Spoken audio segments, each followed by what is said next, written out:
Assalomu alaykum. Hurmatli tomoshabinlar va qadrli kanalimiz obunachilari. Bugun siz bilan juda muhim hayotiy ahamiyatga ega bo'lgan bir masalada suhbatlashamiz. Bu ma'lumot har birimizga tegishli bo'lishi mumkin. Ayniqsa sizning ota-onangiz, buva-buvingiz yoki o'zingiz 60 yoshdan oshgan bo'lsangiz. Kelgusi 4 kun ichida hayotimizda katta o'zgarish sodir bo'ladi. Bu nafaqat pensiya olish jarayonini, balki pensiyaga oid barcha xizmatlarga bo'lgan yondashuvimizni tubdan o'zgartirishi kutilmoqda. Men sizga hozir aytadigan ma'lumotlar shunchaki bir yangilik emas, balki oldinda turgan yirik imkoniyatlar va ehtimoliy qiyinchiliklar haqida aniq ko'rsatmalar beradi. Shuning uchun bu videoni bir soniya ham o'tkazib yubormang, har bir so'zga diqqat qiling. Hozirning o'zidayoq kanalimizga obuna bo'ling va videoga like bosing. Shunda bu muhim ma'lumot boshqa ko'plab insonlarga ham yetib boradi. Bu sizning qo'llab-quvvatlashingiz orqali biz yanada ko'proq foydali kontent yaratishga ilhom olamiz. Muammoning mohiyati va o'zgarishlar azizlarim, avvallari pensiya masalalari bilan shug'ullanish qanday edi? Eslaysizmi? Bu haqiqiy sinov edi. Misol uchun pensiyaga chiqish uchun ariza berish jarayonini olaylik. Siz avvalo pasportingizni olib pensiya jamg'armasining hududiy bo'limiga borishingiz kerak edi. U yerda uzun navbatlarga duch kelasiz. Ba'zan 100 dan ortiq odam bitta eshik oldida to'planib turardi. Har bir fuqaro o'z navbatini kutib soatlab turishiga to'g'ri kelardi. Xususan keksa yoshda insonlar uchun bu jarayon juda charchatuvchi edi.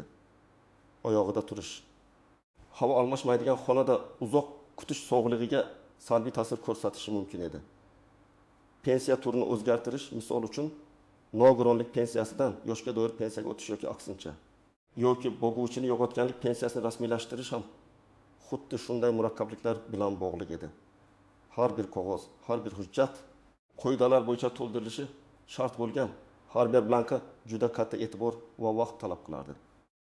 Agar biron bir hujjat yetishmasa yoki noto'g'ri to'ldirilgan bo'lsa, siz yana bir necha kun navbatlarda o'tkazishga majbur bo'lardingiz.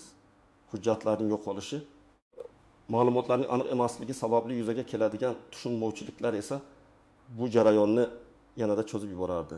Pensiyani olish jarayoni ham o'ziga yarasha muammolarga ega edi. Ko'pchilik pensiyasini Xalq banki yoki pochta bo'limlari orqali naqd pulda olar edi. Bu joylarda ham navbatlar tinmasdi. Katta miqdordagi naqd pulni qo'lda tashish xavfsiz emasligi ham buni yanada qiyinlashtirardi. Ba'zi qishloqlarda pochta bo'limlari uzoq masofada joylashgan bo'lib, keksa yoshdagi fuqarolar uzoq yo'l bosib borishga majbur bo'lar edilar. Bu jarayon zamon talablariga mutlaqo javob bermasdi. Shaffoflik va qulaylik yetishmasdi. Endi esa vaziyat tubdan o'zgarmoqda. Davlatimiz tomonidan keksa yoshdagi fuqarolarimiz hayotini yengillashtirish maqsadida ulkan qadam tashlanmoqda. 4 kundan so'ng ishga tushish kutilayotgan yangi elektron pensiya xizmati mobil ilovasi aynan shu muammolarni hal qilishga qaratilgan. Bu ilova azizlar, pensiya jamg'armasi va boshqa tegishli davlat organlari bilan o'zaro aloqalarni tubdan soddalashtirishga mo'ljallangan yagona elektron platformadir. Bu ilova orqali siz uyda o'tirgan holda telefonda bir necha tugmani bosish orqali barcha zarur xizmatlarni olishingiz mumkin bo'ladi. Endi sizning pensiyangiz, uning miqdori, keyingi to'lov sanasi, hatto pensiya turini o'zgartirish bo'yicha arizalar kabi barcha ma'lumotlar qo'l ostingizda bo'ladi. Bu raqamlashtirish bizga va ayniqsa keksa avlodimizga qulaylik, shaffoflik va vaqtni tejash imkoniyatini beradi. Batafsil tushuntirish. Nimalarni bilish kerak, kimlar tashvishlanish kerak va kimlar yo'q, xo'sh keling. Bu yangi tizim qanday ishlashi, siz nimalarni bilishingiz kerakligi. Kimlar bu yangilikdan xavotirlanishi lozimligi va kimlar uchun bu shunchaki qulaylik ekanligini batafsil ko'rib chiqaylik. Birinchidan, nimalarni bilishingiz kerak? Ushbu elektron pensiya xizmati mobil ilovasi. Keling, qisqalik uchun uni pensiya ilovasi deb ataymiz. Har bir pensionerni markazlashtirilgan ma'lumotlar bazasiga ulashni maqsad qilgan. Bu shuni anglatadiki, sizning shaxsiy ma'lumotlaringiz, ish stajingiz, hisoblangan pensiya miqdoringiz, to'lovlar tarixi va boshqa barcha tegishli axborotlar bitta tizimda jamlanadi. Ilova orqali siz quyidagi asosiy funksiyalardan foydalanishingiz mumkin bo'ladi. 1. Pensiya miqdori va to'lov grafikini tekshirish. Misol uchun Murod aka 68 yoshda. Har oy pensiyasi necha pul keshini bilish uchun pochta bo'limiga borardi. Endi u shunchaki ilovaga kiradi va bir zumda barcha ma'lumotlarni ko'radi. Bu unga nafaqat vaqtini tejash, balki moliyaviy rejalashtirishda ham yordam beradi. u oy oxirida pensiyasi tushishini kutib turish o'rniga aniq sanani biladi va o'z xarajatlarini shunga qarab belgilaydi. 2. Pensiyaga oid turli arizalarni onlayn topshirish. Masalan, Gulnora opa 62 yoshda. Ilgari farzandlarga boquvchini yo'qotganlik pensiyasini rasmiylashtirish uchun bir necha marta pensiya jamg'armasiga borib kelgandi. Hujjatlarni yig'ish, navbatda turish, ariza yozish. Endi u buni o'z uyidan turib amalga oshirishi mumkin. Ilovada tegishli bo'limga kirib, elektron shaklda arizani to'ldiradi. Kerakli hujjatlarning skaner qilingan nusxalarini yuklaydi va jo'natadi. Arizaning holatini ham ilova orqali kuzatib boradi. Arizangiz qabul qilindi, ko'rib chiqilmoqda, qaror qabul qilindi kabi xabarnomalar unga yuboriladi. Bu uning vaqtini, asabini tejaydi va jarayonni shaffoflashtiradi. Pensiya guvohnomasini elektron shaklda yuklab olish. Ba'zan pensiya guvohnomasi turli imtiyozlar yoki xizmatlardan foydalanishda talab qilinadi. Endi siz uni doimo o'zingiz bilan olib yurishingiz shart emas. Telefonda ilovadan ko'rsatsangiz kifoya.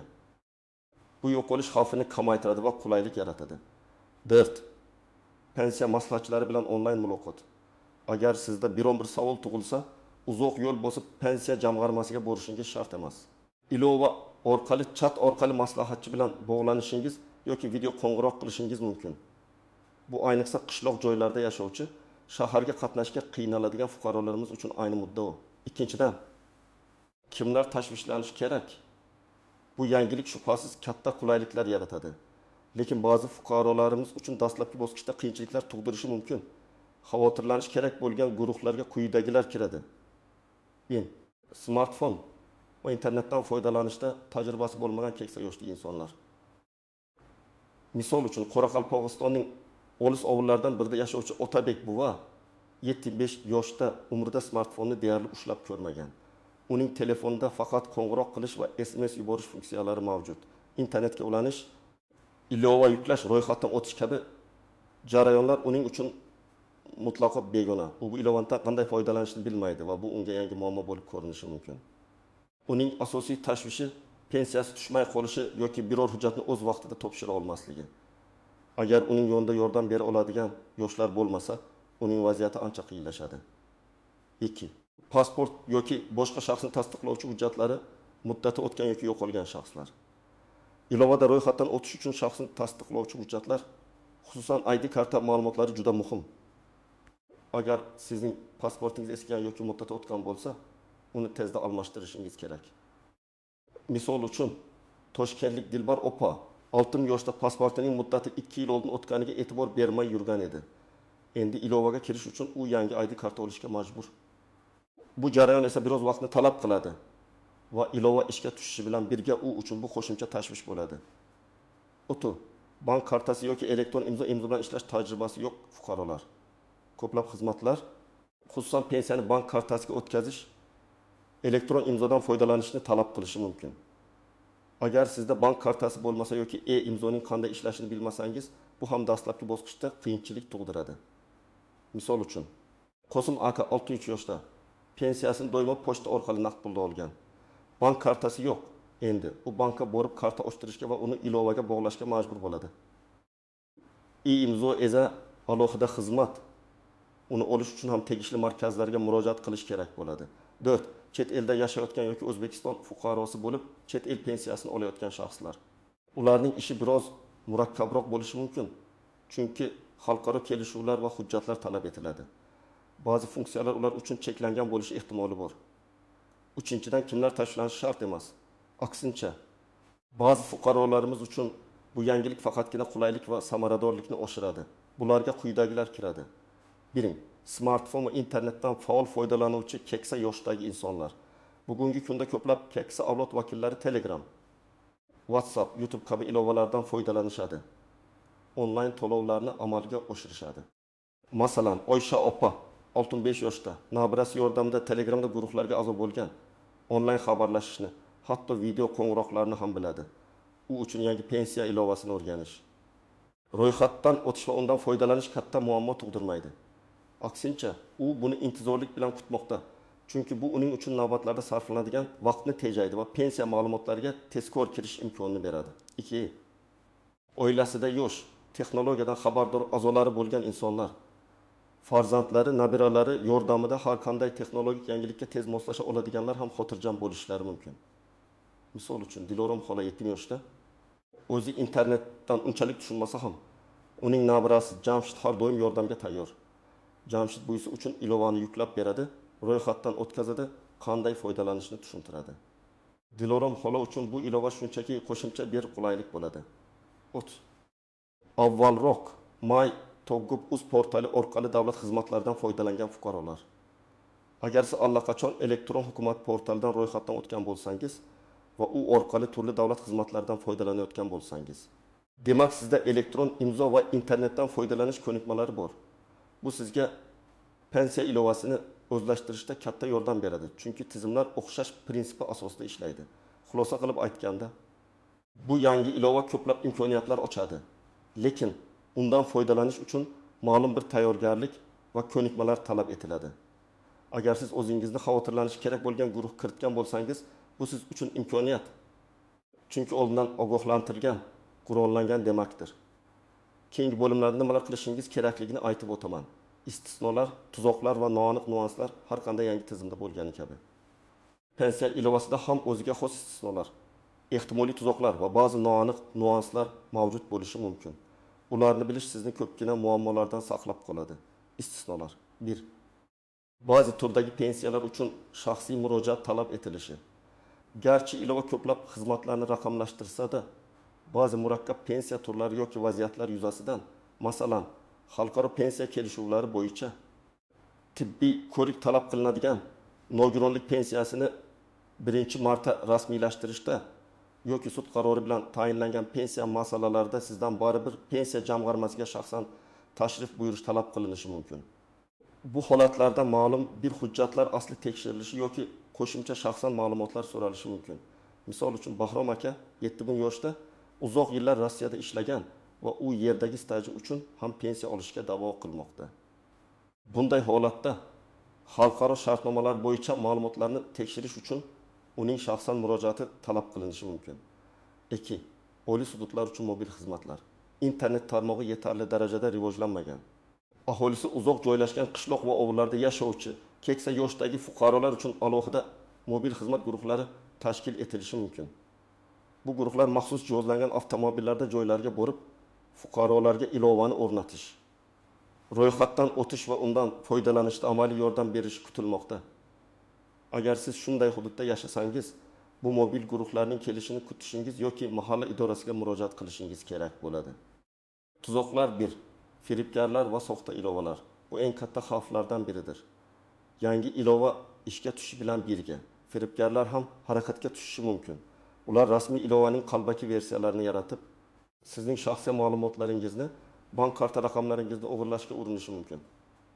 Esingizda bo'lsin, rasmiy ilova faqatgina Google Play Store Android telefonlar uchun va Apple App Store iPhone uchun do'konlarda mavjud bo'ladi. Hech qachon noma'lum manbalardan ilovalarni yuklamang. Shubhali SMS xabarlar yoki elektron pochtadagi havolalarga kirmang. Misol uchun, Gulchehra xola 67 yoshda smartfonda sizning pensiyangizni oshirdik, ma'lumotlaringizni tasdiqlang degan soxta SMS oldi. U havolaga bosib, o'zining bank karta ma'lumotlarini kiritdi va natijada hisobidagi pul o'g'irlandi. Bunday holatlardan juda ehtiyot bo'ling. 2. Texnik nosozliklar va tizim xatolari. Yangi tizim ishga tushgan dastlabki kunlarda yuqori yuklanish yoki kutilmagan texnik muammolar sababli ba'zi nosozliklar yuzaga kelishi mumkin. Ilova sekin ishlashi, vaqtincha ishdan chiqishi yoki xatoliklar berishi mumkin. Bunday vaziyatlarda vahimaga tushmaslik kerak. Sabrli bo'ling, bir oz kutib turing yoki keyinroq qayta urinib ko'ring. Davlat xizmatlari markazlari va pensiya jamg'armasining ishonch telefonlari orqali texnik yordam olishingiz mumkin. 3. Noma'lum shaxslarning yordami. Agar sizga notanish shaxslar men sizga ilovani o'rnatib beraman, barcha ishlarni hal qilaman deb taklif qilsa, ularga ishonmang. Hech qachon o'zingizning pasport ma'lumotlaringizni, bank karta raqamlaringizni, ayniqsa PIN kodlaringizni yoki e-imzo kalitingizni begona shaxslarga bermang. Ular sizning ma'lumotlaringizdan foydalanib firibgarlik qilishlari mumkin. Agar yordam kerak bo'lsa, faqatgina ishonchli oila a'zolaringizdan, mahalla mas'ullaridan yoki rasmiy davlat idoralaridan, pensiya jamg'armasi, davlat xizmatlari markazi yordam so'rang.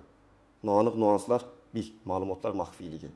Sizning shaxsiy ma'lumotlaringiz, pensiyangizga oid axborotlar juda maxfiy hisoblanadi.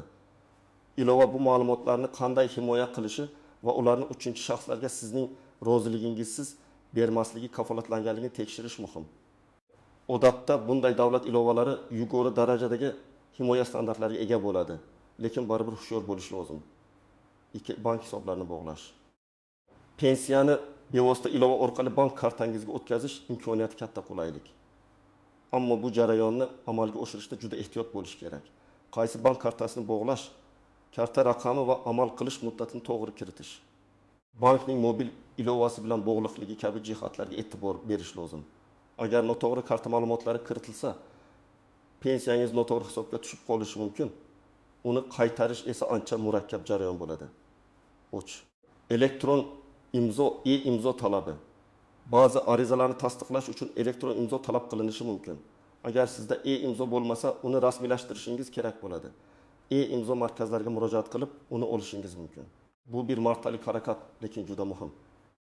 Misol uchun, agar siz pensiya turini o'zgartirish haqida arza berayotgan bo'lsangiz, bu arzani elektron imzo bilan tasdiqlashingiz shart bo'lishi mumkin.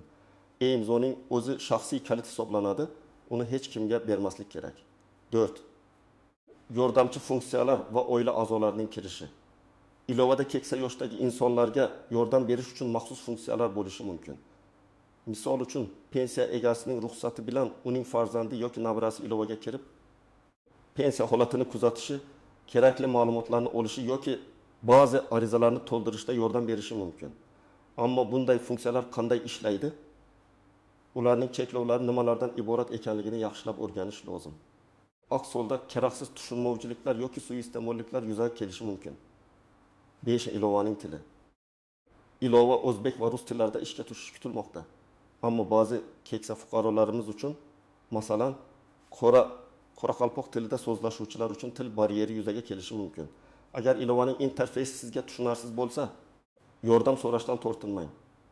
Bu jihatlarni hisobga olgan holda, yangi tizimga o'tish jarayoni siz uchun ancha yengil va xavfsiz bo'ladi. Eng muhimi, hushyorlik va to'g'ri ma'lumot manbalariga tayanish. Amaliy maslahatlar. Nimalar qilish kerak? Endi esa eng muhim qismga o'tamiz. Kelgusi 4 kun ichida va undan keyin aynan nimalar qilishingiz kerakligi haqidagi aniq ko'rsatmalar. Bu amaliy maslahatlar sizga yangi pensiya ilovasidan muammosiz foydalanishga yordam beradi. 1. Hozirdanoq tayyorgarlik ko'ring, ilova ishga tushgunga qadar. Shaxsni tasdiqlovchi hujjatlaringizni tekshiring. Pasportingizning yoki ID kartangizning amal qilish muddati o'tmaganiga ishonch hosil qiling. Agar muddati o'tgan bo'lsa, zudlik bilan davlat xizmatlari markazlariga murojaat qilib, yangi ID karta oling. Bu birinchi va eng muhim qadamdir. Misol uchun, sizning pasportingiz 2024 yil avgustda muddati tugaydi, ammo ilova ishga tushishi bilan ro'yxatdan o'tishda muammo bo'lmasligi uchun. Shaxsiy ma'lumotlaringiz doimo yangilangan bo'lishi kerak. Smartfon bilan ishlash ko'nikmalarini oshiring. Agar sizda smartfon bo'lmasa, imkon qadar bitta sotib oling. Agar smartfoningiz bo'lsa, undan internetga kirishni, ilovalarni yuklab olishni va oddiy funksiyalardan foydalanishni o'rganing. Nabirangizdan yoki farzandingizdan sizga asosiy funksiyalarni, masalan, internetga ulanish, Wi-Fi yoki mobil internet, ilova do'kondan dastur yuklash, xabarlar yuborish kabi amallarni o'rgatishni so'rang. Bu har bir pensioner uchun shaxsiy rivojlanish va zamonga moslashishning muhim qismi hisoblanadi. MyPonkov.uz portalida ro'yxatdan o'ting. Agar ro'yxatdan o'tmagan bo'lsangiz, MyPonkov.uz elektron hukumat portali ko'plab davlat xizmatlarini onlayn olish imkonini beradi. Agar siz allaqachon bu portaldan ro'yxatdan o'tgan bo'lsangiz, demak sizda e-imzo yoki shaxsiy identifikatsiya raqami IPNFL orqali tizimga kirish tajribasi bor. Bu yangi pensiya ilovasiga kirishda sizga ancha yordam beradi. Chunki ko'pincha tizimlar o'zaro integratsiyalashgan bo'ladi. Bank kartasi va elektron imzo, e-imzo bilan tanishing. Agar sizda bank kartasi bo'lmasa, istalgan bank filialiga murojaat qilib, o'zingizga qulay bo'lgan bank kartasini ochtiring. Ko'pgina banklar pensionerlar uchun maxsus qulay shartlarda kartalar taklif qiladi. E-imzo zarur bo'lsa, davlat xizmatlari agentligining hududiy bo'limlariga yoki elektron raqamli imzo markazlariga murojaat qilib, o'zingizga elektron imzo kalitini rasmiylashtiring. Bu keyinchalik ilovada muhim hujjatlarni elektron tarzda tasdiqlash uchun kerak bo'ladi. 2. Ilova ishga tushgan kuni Faqat rasmiy manbalardan yuklab oling. Ilovani faqatgina Google Play Store Android smartfonlar uchun yoki Apple App Store iPhone uchun orqali yuklab oling. Boshqa shubhali saytlar yoki havolalardan uzoqroq turing. Pensiya ilovasini qidiruvga berib, ishlab chiquvchi sifatida pensiya jamg'armasi yoki tegishli davlat tashkiloti ko'rsatilgan ilovani tanlang. Rasmiy ilovaning nomi va logotipiga diqqat qiling. Diqqat bilan ro'yxatdan o'ting. Ilovani ochganingizdan so'ng tizimda ro'yxatdan o'tishingiz talab qilinadi. Bunda shaxsiy ma'lumotlaringizni, pasport seriyasi va raqami, PNFL, telefon raqami to'g'ri kiritganingizga ishonch hosil qiling. Agar noto'g'ri ma'lumot kiritsangiz, tizimga kira olmasligingiz yoki keyinchalik muammolar paydo bo'lishi mumkin. Ro'yxatdan o'tish jarayonida telefoningizga kelgan tasdiqlash kodini hech kimga bermang. Bu sizning shaxsiy ma'lumotingizni himoya qilish uchun muhim. Bank hisobingizni bog'lang. Pensiyani bank kartasiga o'tkazish uchun ilova orqali tegishli bo'limga kirib, bank karta raqamingizni va uning amal qilish muddatini to'g'ri kiriting. Bu jarayonda ham diqqatli bo'ling. Agar sizda bir nechta karta bo'lsa, aynan pensiya tushishini istagan kartani bog'lang. Ilova funksiyalarini o'rganing. Ro'yxatdan o'tganingizdan so'ng ilovaning turli bo'limlari va funksiyalarini o'rganib chiqing. Mening pensiyam, ariza berish, to'lovlar tarixi. Bog'lanish kabi bo'limlarga kiring. Ularda qanday ma'lumotlar borligini ko'rib chiqing. Bu sizga tizimga tezroq moslashishga yordam beradi. Ilovadan foydalanish jarayonida yordam so'rashdan tortinmang. Agar ilova bilan ishlashda qiyinchiliklarga duch kelsangiz, oila a'zolaringizdan, nabiralaringizdan, mahalla vakillaridan yoki pensiya jamg'armasining hududiy bo'limlaridagi maslahatchilardan yordam so'rang. Davlat xizmatlari markazlarida ham sizga yordam berishlari mumkin. Pensiya jamg'armasining ishonch telefonlari orqali ham maslahat olishingiz mumkin. Ular har doim yordamga tayyor turishadi.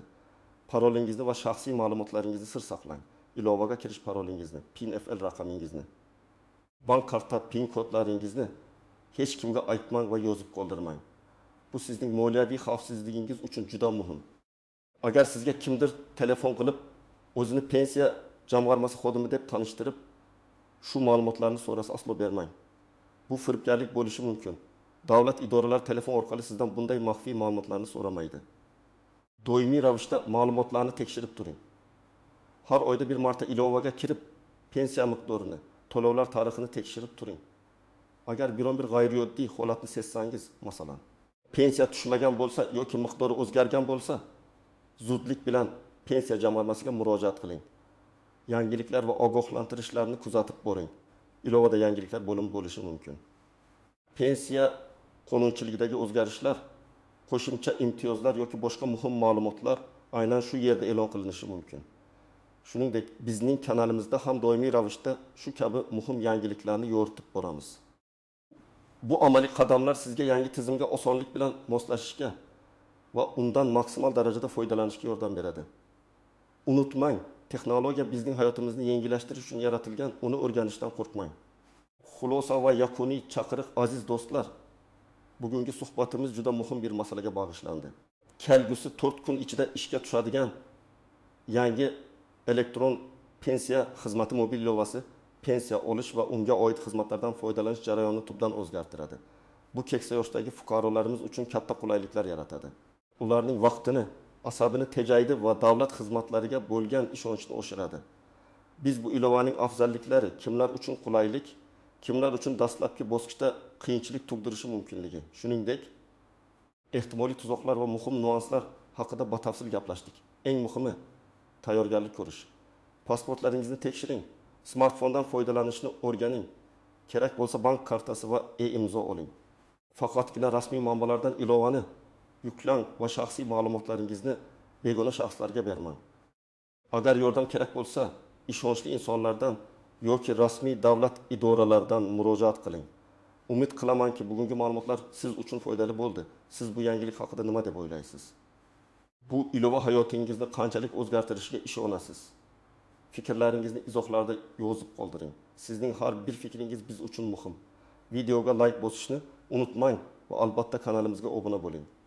Shunda siz kelajakda ham shu kabi muhim va hayotiy ma'lumotlardan birinchilardan bo'lib xabardor bo'lasiz. O'zingizni va yaqinlaringizni asrang, xushyor bo'ling. Keyingi videolarimizda ko'rishguncha xayr.